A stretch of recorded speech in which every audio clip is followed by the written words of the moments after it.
Welcome back! Wala pa ring makatibag sa National University Lady Bulldogs pagdating sa women's volleyball.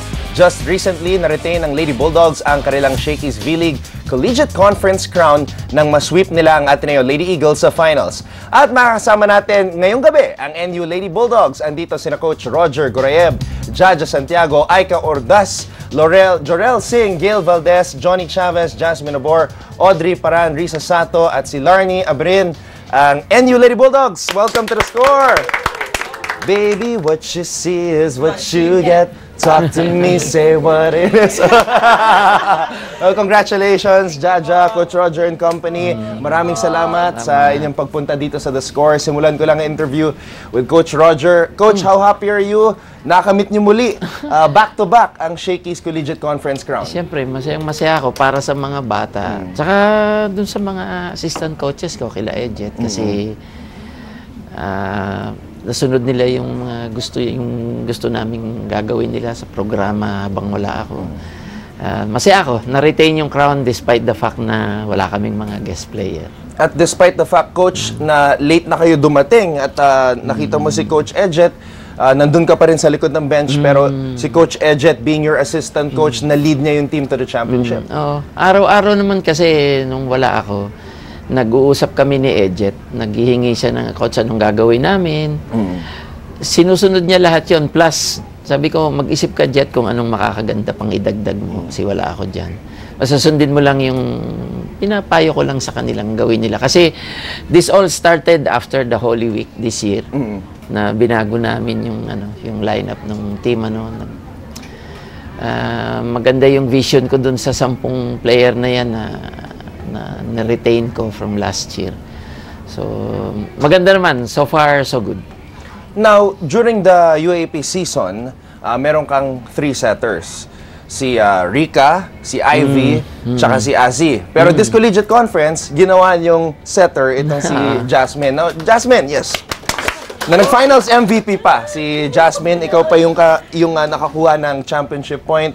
Ano yung naging reaction mo nung sinabihan ka ng coaching staff ni Coach Roger na, okay, i-convert ka namin from spiker to setter? Nung una po, na-shock po ako. Pero, syempre, naging ready na rin po kasi alam ko naman na po na yun yung mangyari kasi parang may experience naman na po. Okay, sige. Tuloy mo lang. Nung una po, nagulat ako kasi ako nga po yung ginawang setter. Tapos, syempre, ready na po ako sa mangyari kasi may experience po akong mag-set nung high school tapos wala na po kaming setter. Parang no choice na ako na lang po yung mag-set. Kaya nag-overload na lang po. Tapos nagpatulong po ako sa mga teammates ko and coaches. Nagulat ka ba na ikaw ang naging finals MVP knowing na ang makakatapat mo ay isang napakagaling na setter in Gia Morado in the finals? Opo, nagulat ako kasi hindi ko naman po in-expect na makakuha po ako ng ganun kalaking award. Kasi parang gusto ko lang po mag-champion po kami. At nag-champion nga kayo at ikaw yung nakascore ng winning spike considering na ikaw yung setter. Ngayon naman pumunta tayo dito sa kabila at kausapin natin si Jaja Santiago. Jaja, ikaw yung nag-MVP at marami ang nagsasabi ngayon na ikaw ang most dominant player sa collegiate volleyball. Ano ang reaction mo dito? Siyempre, nakaka-overwhelm na ganun yung tingin nila sa akin. Pero for me, siguro, tinitake ko siya as a challenge. Kasi, syempre, yung expectation din ng tao sa'yo, so malaki. So, mas lalo pa akong napupush ngayon na mag-improve sa lahat. Okay. Dating Rookie of the Year, si Aiko Ordas. Nawala ka dahil sa injury. O, bakit kayo natatawa? Aiko, anong masasabi mo? Nag-champion kayo. Sobrang masaya po na nag-champion po kami na kahit konti na lang po kami natitira na patunayan po namin na kaya po namin. Okay. Ngayon naman si Jorel, nakwento mo sa amin sa pamamagitan ng isang feature na nagkaroon ka ng sakit sa puso at hindi ka nakapag-ensayo ng 1 buwan. Ano yung feeling na nakabalik ka, nakatulong ka sa iyong kupunan at nakamit nyo ang inyong goal? Sobrang saya po kasi nung una. Nakakamiss po syempre mag-training, saka sumama po sa kanila. So, nung nakabalik na po ako, sobrang saya po talaga. Gail, para naman sa'yo, bilang libero, how do you feel about winning the championship? Siyempre po, sobrang saya kasi ako po yung naging libero po nung time na yun. Nandun po ako na nakatulong po ako sa team po namin na parang, alam ko po sa sarili ko po na ginawa po namin lahat.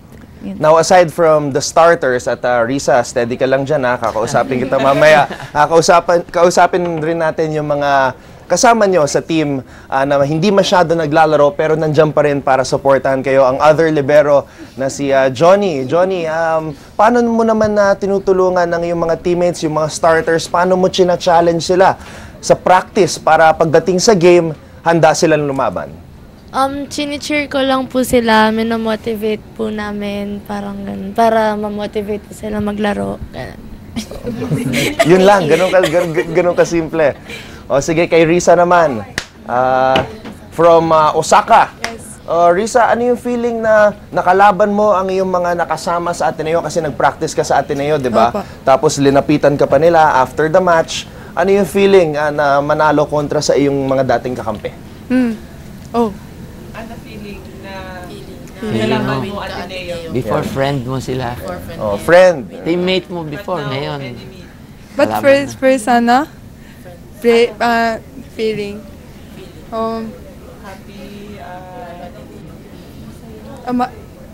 Masaya. Happy. Masaya. Happy. Hurts lang. Okay. Audrey naman, gaya ng tinanong ko kay Johnny, paano mo tinutulungan ang iyong mga teammates sa practice? Binuboost po yung moral nila every time na paminsan magkakamali, madadown po. Andun lang po kami sa kanila, sumusupport po. Yun po. What about you, Larnie? Balita ko from the States ka daw? Yes po. Okay. Galing ako from US. From California US. From po. California. Opo. Okay. How do you help your teammates in practice get better? You know, just support them through cheering and our dancing on the sideline. And just like letting them know that we're always there for them. Yan lang. Yan lang. Jaja, totoo Opo. ba ang sinabi ni Larnie? Kinda, charang hindi. Totoo naman po, pag nakaka-score kami, nakikita namin sila talaga sumasayaw sa gilid. Okay, Jaja, what is next for the NU Lady Bulldogs dahil nanalo kayo ng back-to-back? Ano ang mga susunod na tournaments na sasalihan nyo? For now, preparation na po kami for UAAP. Okay. And, ayun, training lang po. And then, siguro yung next league namin is yung UAAP na po talaga. Ikaw personally, Jaja, maraming expectations sa'yo ngayon. Ikaw yung isa sa mga top players, one of the elite middle blockers dito sa collegiate volleyball scene ng Pilipinas. Paano mong pinaghahandaan ang next UAAP season mo?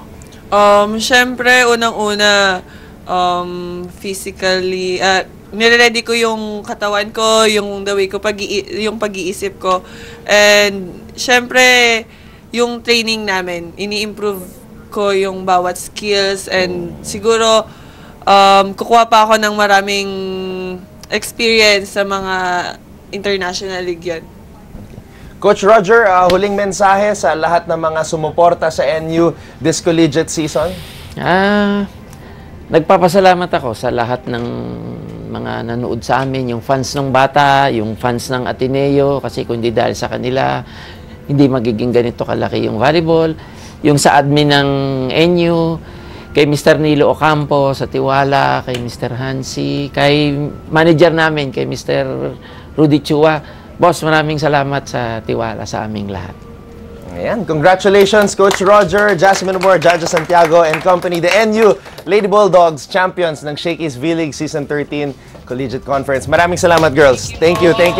Yes.